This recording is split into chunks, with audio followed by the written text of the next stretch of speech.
Hari ini, mari kita meluangkan waktu untuk mempelajari firman Tuhan dengan khotbah yang berjudul Kristus Ansanghong yang membawa buah pohon kehidupan. Mari kita baca Kejadian pasal 2 ayat 16.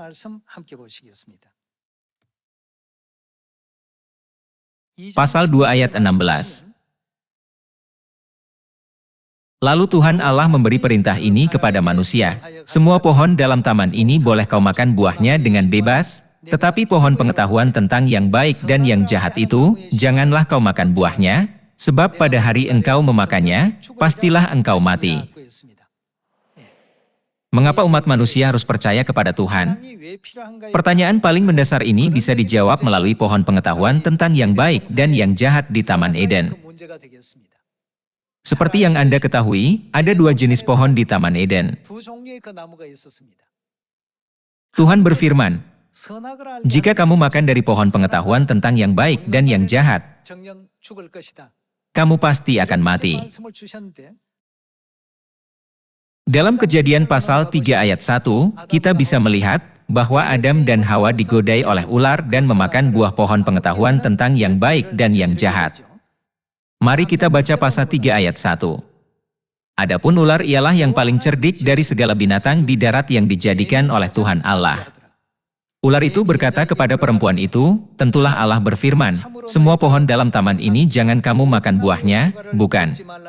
Lalu sahut perempuan itu kepada ular itu, buah pohon-pohonan dalam taman ini boleh kami makan, tetapi tentang buah pohon yang ada di tengah-tengah taman, Allah berfirman, jangan kamu makan ataupun raba buah itu, nanti kamu mati. Tetapi ular itu berkata kepada perempuan itu, sekali-kali kamu tidak akan mati. Tetapi Allah mengetahui bahwa pada waktu kamu memakannya matamu akan terbuka, dan kamu akan menjadi seperti Allah, tahu tentang yang baik dan yang jahat. Perempuan itu melihat bahwa buah pohon itu baik untuk dimakan dan sedap kelihatannya, lagi pula pohon itu menarik hati karena memberi pengertian. Lalu ia mengambil dari buahnya dan dimakannya dan diberikannya juga kepada suaminya yang bersama-sama dengan dia, dan suaminya pun memakannya. Tuhan memperingatkan Adam dan Hawa dengan berkata, jika kamu memakannya, kamu pasti akan mati. Namun, Hawa yang tergoda oleh ular, memakannya dan memberikannya kepada Adam. Mereka melakukan dosa memakan buah pohon pengetahuan tentang yang baik dan yang jahat. Karena itu, dosa asal muncul dan seluruh umat manusia terkurung di bawah dosa itu. Oleh karena itu, masalah terbesar bagi umat manusia adalah pohon pengetahuan tentang yang baik dan yang jahat di Taman Eden. Mari kita cari tahu bagaimana Tuhan memecahkan masalah ini, dan bagaimana umat manusia bisa dibebaskan dari dosa yang memakan buah pohon pengetahuan tentang yang baik dan yang jahat. Apa yang akan terjadi pada kita ketika kita dibebaskan dari dosa itu? Kita bisa kembali ke surga abadi, yang diibaratkan seperti Eden. Adam dan Hawa menjadi mati setelah memakan buah pohon pengetahuan tentang yang baik dan yang jahat. Apakah tidak ada cara bagi mereka untuk hidup selamanya? Tidak adakah jalan menuju hidup yang kekal? Ada sebuah jawaban yang Tuhan berikan kepada kita. Mari kita baca pasal 3 ayat 22. Berfirmanlah Tuhan Allah, sesungguhnya manusia itu telah menjadi seperti salah satu dari kita, tahu tentang yang baik dan yang jahat, maka sekarang jangan sampai ia mengulurkan tangannya dan mengambil pula dari buah pohon kehidupan itu dan memakannya, sehingga ia bagaimana? Kedua pohon tersebut memiliki ciri khas. Jika kita makan buah pohon pengetahuan tentang yang baik dan yang jahat, kita akan mati. Dan jika kita makan buah pohon kehidupan, kita akan hidup selamanya. Meskipun Adam dan Hawa ditakdirkan untuk mati karena mereka memakan buah terlarang, bagaimana jika mereka bisa makan buah pohon kehidupan? Bukankah ini berarti mereka bisa memulihkan status asli mereka untuk hidup selamanya? Mari kita lanjutkan dengan ayat 23. Lalu Tuhan Allah melakukan apa kepada dia? Tuhan mengusir dia dari Taman Eden. Mengapa Tuhan mengusir mereka dari Taman Eden? Karena mereka melakukan dosa, bukan? Supaya ia mengusahakan tanah dari mana ia diambil. Ia menghalau manusia itu dan di sebelah timur Taman Eden ditempatkannya beberapa kerup dengan pedang yang bernyala-nyala dan menyambar-nyambar untuk menjaga jalan ke pohon kehidupan. Untuk mencegah siapapun mendekati pohon kehidupan, Tuhan memblokir jalan dengan kerup sehingga tidak ada orang berdosa yang bisa menyentuh pohon kehidupan yang kudus. Tuhan memberikan perumpamaan ini kepada kita.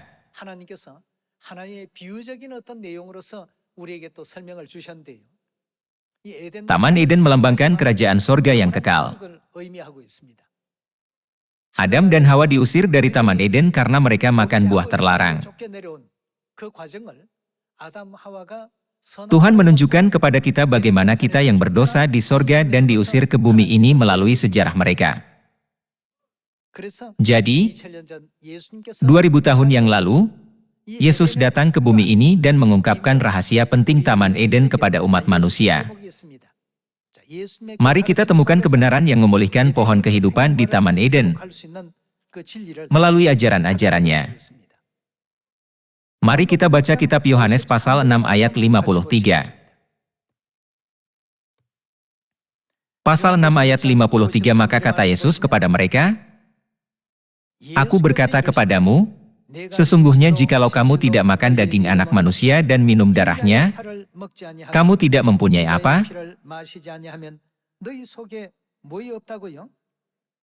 Tidak mempunyai hidup di dalam dirimu. Ayat 54, barang siapa makan dagingku dan minum darahku, ia mempunyai apa?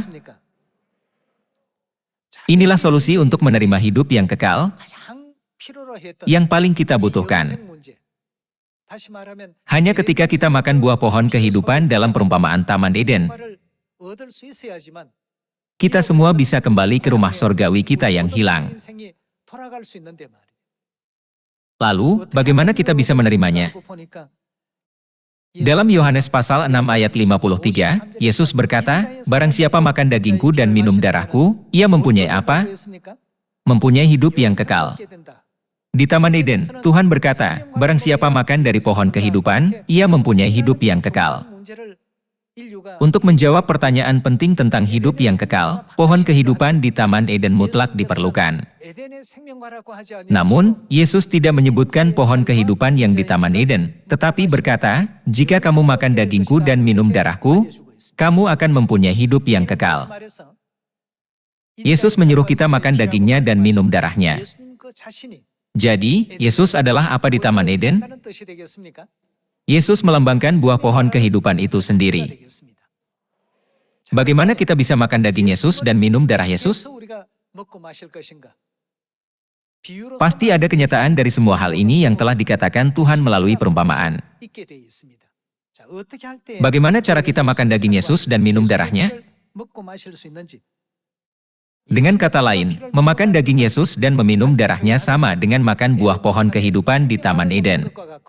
Dan perihal makan dari pohon kehidupan menunjukkan bahwa jalan ke sorga yang telah hilang telah dibukakan bagi kita. Ini adalah hal yang sangat penting. Jadi, mari kita lihat jawaban apa yang diberikan Yesus kepada kita untuk masalah ini. Mari kita baca Matius pasal 26. Matius pasal 26 ayat 17 kita baca. Pada hari pertama dari hari raya roti tidak beragi, datanglah murid-murid Yesus kepadanya dan berkata, di mana engkau kehendaki kami mempersiapkan perjamuan Paskah bagimu? Jawab Yesus, pergilah ke kota kepada si Anu dan katakan kepadanya, pesan guru, waktuku hampir tiba, di dalam rumahmulah aku mau merayakan Paskah bersama-sama dengan murid-muridku. Lalu murid-muridnya melakukan seperti yang ditugaskan Yesus kepada mereka dan mempersiapkan Paskah. Sekarang, mengapa kita tiba-tiba melihat hari Paskah? Hal ini karena ada upacara makan buah pohon kehidupan di dalam hari Paskah. Mari kita baca ayat 26. Hari Paskah berlanjut di ayat ini. Dan ketika mereka sedang makan, Yesus mengambil roti, mengucap berkat, memecah-mecahkannya lalu memberikannya kepada murid-muridnya dan berkata, ambillah, makanlah, inilah apa? Inilah tubuhku. Coba ingat-ingat firman Yesus di dalam Yohanes pasal 6.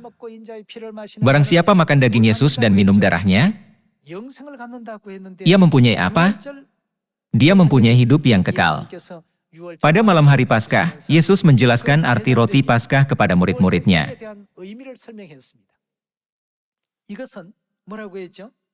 Ambillah, makanlah, roti ini adalah apa? Inilah tubuhku. Dan dia memecah-mecahkannya dan memberikannya kepada mereka. Ayat 27. Sesudah itu ia mengambil cawan ini berisi anggur Paskah. Dia mengambil cawan anggur Paskah, mengucap syukur lalu memberikannya kepada mereka dan berkata, minumlah, kamu semua, dari cawan ini. Sebab inilah darahku, darah perjanjian, yang ditumpahkan bagi banyak orang untuk pengampunan dosa. Yesus sendiri berkata, bahwa roti Paskah adalah dagingnya, dan anggur Paskah adalah darahnya.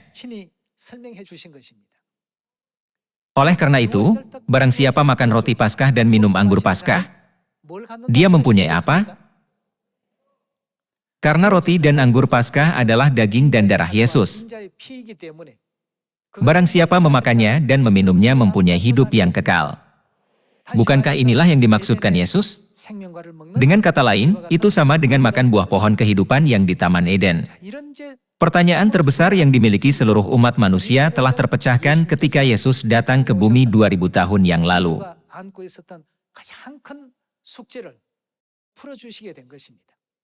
Tuhan membuka jalan bagi kita untuk mendekati pohon kehidupan. Melalui kebenaran apa Tuhan membuka jalan? Dia membuka jalan melalui kebenaran Paskah Perjanjian Baru dan mengizinkan siapapun yang datang ke dalam kebenaran ini untuk memakan buah pohon kehidupan. Apa yang Tuhan izinkan untuk mereka makan?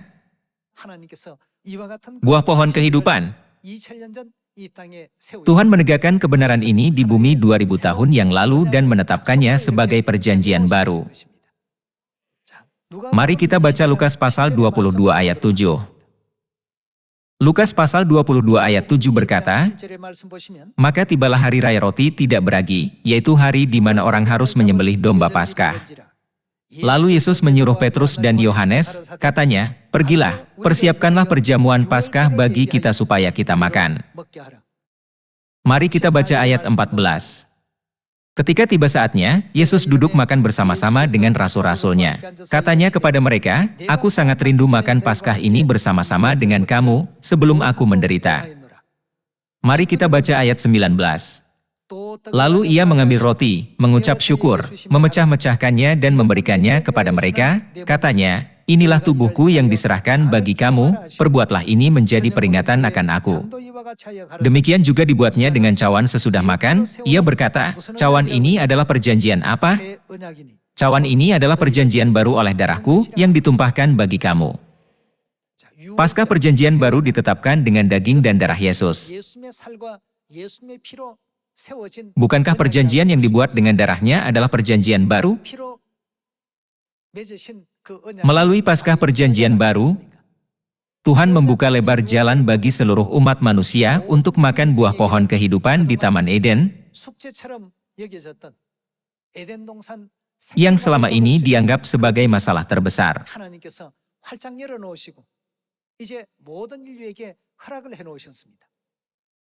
Kebenaran dari Paskah perjanjian baru benar-benar merupakan berita yang paling agung bagi seluruh umat manusia. Manusia ditakdirkan untuk menderita kesakitan dan kematian akibat dosa. Namun, Tuhan sendiri datang ke bumi ini sebagai manusia dan mengizinkan kita untuk makan buah pohon kehidupan. Sukacita apa yang lebih besar yang bisa kita miliki daripada ini? Namun, setan tidak hanya berdiam diri ketika pekerjaan keselamatan ini dilaksanakan. Ada perdebatan untuk menghapuskan hari Paskah. Perdebatan Paskah pertama muncul pada tahun 155.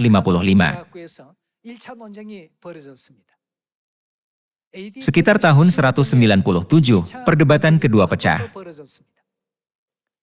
Masing-masing pihak tidak bisa meyakinkan satu sama lain sampai pada perdebatan yang kedua.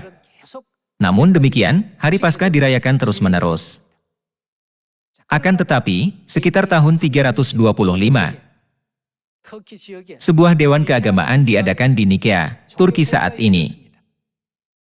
Pada konsili Nikea, Hari Paskah yang dirayakan pada tanggal 14 bulan Nisan dihapuskan seluruhnya. Sejak saat itu, kebenaran tentang Hari Paskah menghilang dan dilupakan oleh semua orang. Meskipun Tuhan telah memberikan karunia terbesar kepada umat manusia, mereka tidak mengetahui karunia ini. Karena rintangan setan, Hari Paskah menghilang di bumi ini, dan jalan bagi umat manusia untuk kembali ke sorga terhalang. Kita tidak bisa masuk ke sorga tanpa menerima janji hidup yang kekal. Alasannya, dalam Wahyu pasal 21 ayat 4, tertulis tidak akan ada lagi kematian di kerajaan Tuhan. Karena tidak ada lagi kematian di kerajaan sorga, kita tidak bisa kembali ke sorga dengan dosa kita. Oleh karena itu, kita harus memiliki janji yang telah diberikan Tuhan kepada kita, yaitu Paskah Perjanjian Baru. Namun, karena halangan iblis, akhirnya orang-orang yang merayakan Paskah tidak ada lagi di muka bumi ini sejak tahun 325. Ini adalah waktu ketika kegelapan menimpa semua orang di bumi.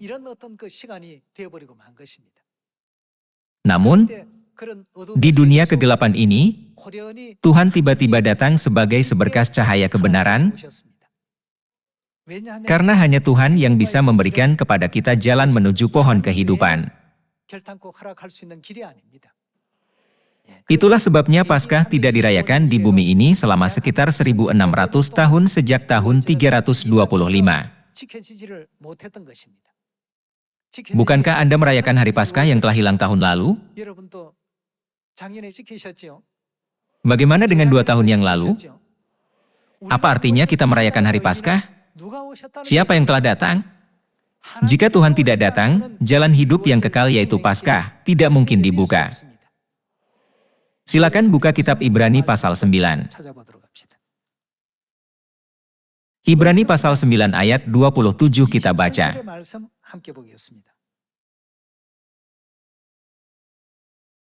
Dan sama seperti manusia ditetapkan untuk mati hanya 1 kali saja, dan sesudah itu dihakimi, demikian pula Kristus hanya 1 kali saja mengorbankan dirinya untuk menanggung dosa banyak orang. Sesudah itu ia akan menyatakan dirinya berapa kali lagi? Sekali lagi tanpa menanggung dosa untuk menganugerahkan keselamatan kepada mereka yang menantikan Dia. Ia akan menyatakan dirinya sekali lagi, berarti Dia akan datang ke bumi sebagai manusia, bukan? Pada kedatangannya yang pertama, Dia datang di Betlehem sebagai manusia. Bagaimana dengan yang kedatangannya yang kedua kali? Bukankah ini berarti bahwa Dia akan muncul untuk kedua kalinya sebagai manusia di negeri yang jauh di timur? Tujuan kedatangannya yang kedua kali sangat jelas. Pada kedatangannya yang pertama, Dia datang untuk menanggung dosa banyak orang. Dan untuk apa Dia datang kedua kali? Tuhan berkata bahwa Dia akan datang untuk menganugerahkan keselamatan kepada umat manusia. Sebagai manusia yang ditakdirkan untuk mati, karena memakan buah terlarang di Taman Eden, apa yang perlu kita makan di Taman Eden untuk diselamatkan dari dosa? Buah pohon kehidupan. Karena tujuan kedatangannya yang kedua kali adalah untuk menganugerahkan keselamatan kepada umat manusia, bukankah seharusnya Dia membawa buah pohon kehidupan di Taman Eden? Dia yang muncul dengan buah pohon kehidupan adalah Kristus yang datang untuk kedua kali yang telah disaksikan oleh para nabi. Seperti yang Anda ketahui, buah pohon kehidupan di Taman Eden adalah Paskah Perjanjian Baru, bukan? Jika begitu, siapa yang datang ke bumi ini dengan membawa kebenaran Paskah Perjanjian Baru?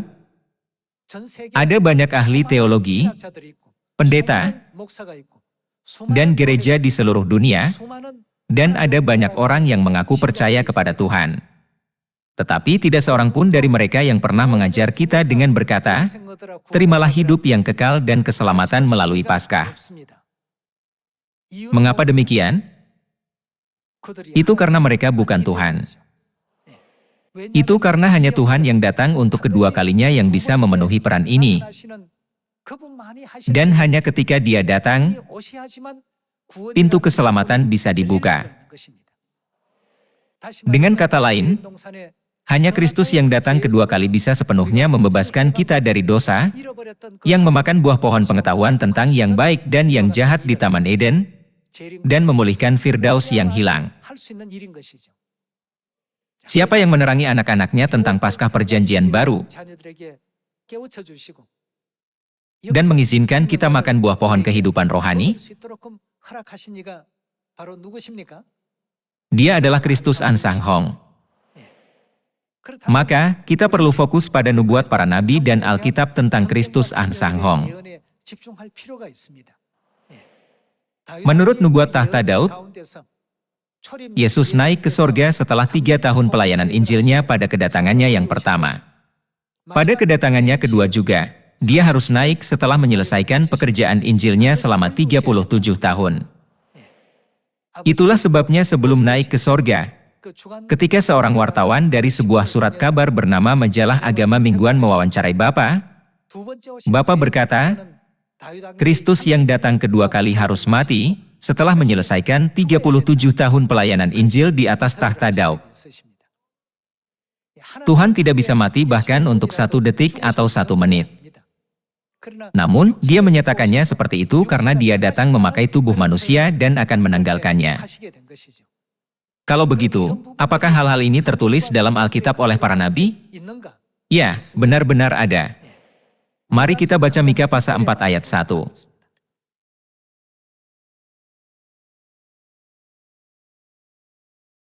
Akan terjadi pada hari-hari yang terakhir, gunung rumah Tuhan akan berdiri tegak mengatasi gunung-gunung dan menjulang tinggi di atas bukit-bukit.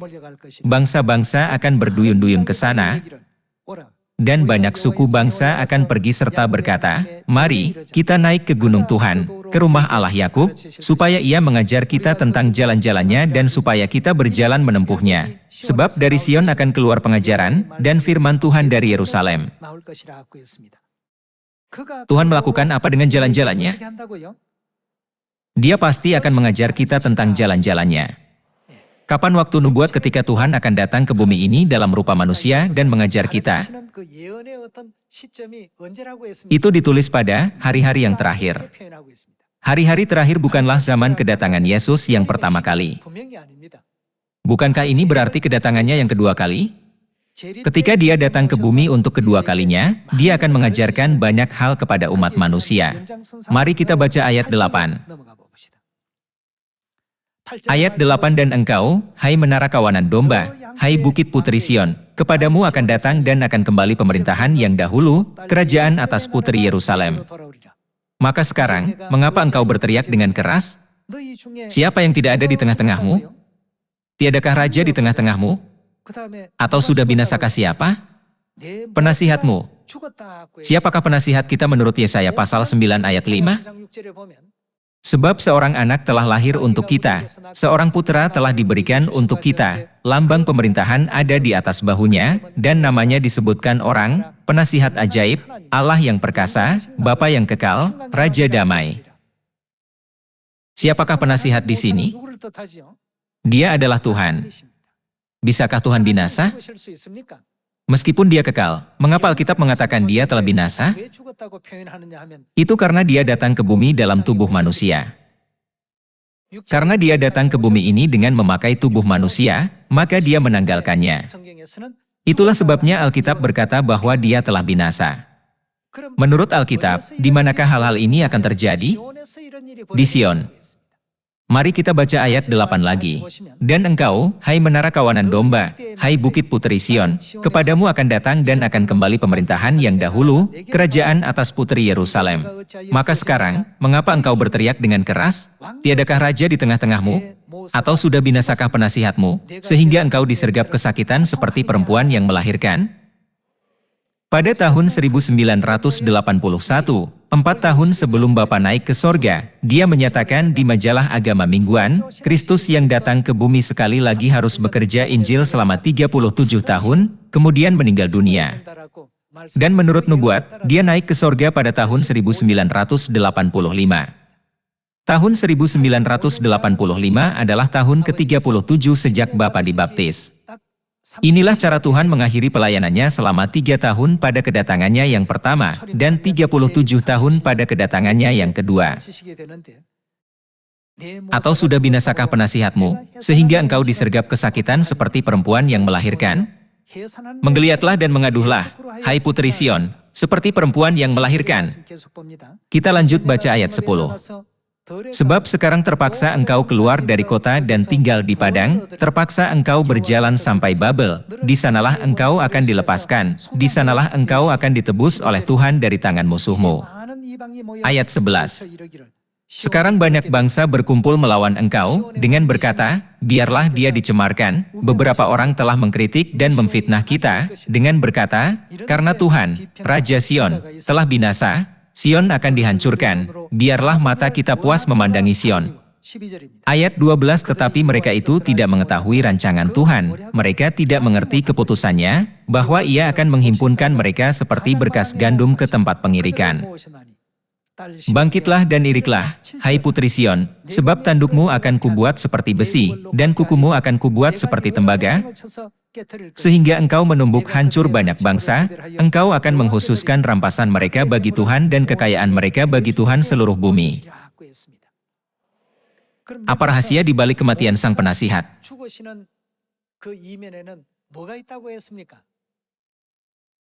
Menurut ayat-ayat yang baru saja kita baca, apa yang mereka tidak mengerti? Mereka tidak mengetahui rancangan Tuhan. Apa rencana Tuhan di balik kejadian ketika Raja Sion meninggal? Dan bahkan Tuhan sang penasihat pun binasa? Inilah rancangan Tuhan yang mendalam. Saudara-saudari, bukankah tertulis dalam kitab Roma, bahwa Adam adalah gambaran Dia yang akan datang, yaitu Kristus? Ada tertulis dalam kitab Kejadian, Tuhan membuat Adam tidur nyenyak. Apa artinya dia membuat Adam tidur nyenyak? Menurut Yohanes 11, tidur berarti mati, bukan? Apa yang terjadi setelah Adam tidur nyenyak? Hawa muncul. Melalui kemunculan Hawa, jalan hidup diberikan kepada umat manusia. Mereka tidak menyadari rancangan Tuhan yang begitu agung ini. Menurut Mika pasal 4, telah dinubuatkan bahwa pada akhir zaman, Tuhan akan datang ke bumi, dan Dia sendiri akan mengajar dan menuntun banyak orang. Lalu, apa yang akan dilakukannya? Di ayat 9, dikatakan, tiadakah raja di tengah-tengahmu, atau sudah binasakah penasihatmu?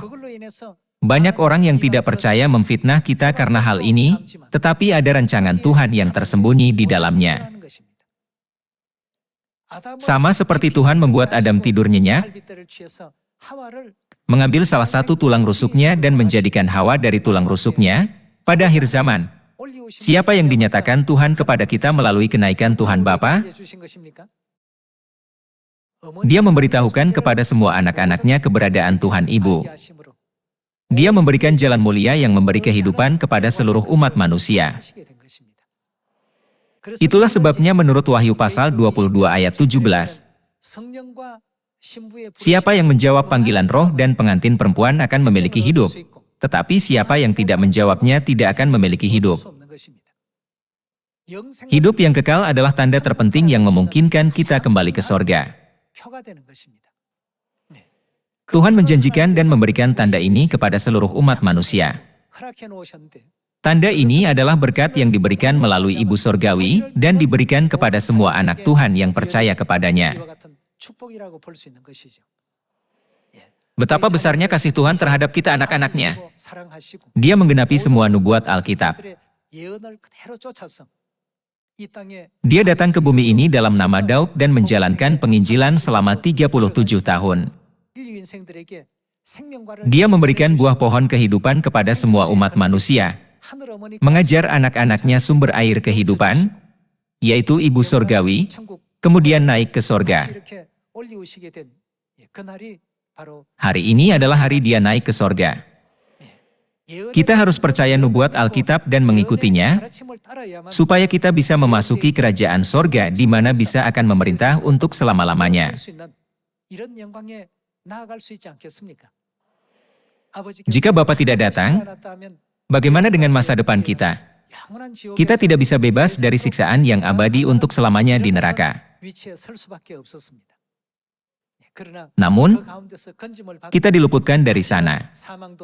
Kita akan pergi ke dunia di mana tidak ada lagi kematian, atau duka, atau tangisan, atau kesakitan. Kita akan menikmati hidup yang kekal dan berkat selama-lamanya di sorga. Kita menantikan Tuhan untuk membuka lembaran kehidupan yang mulia di sana.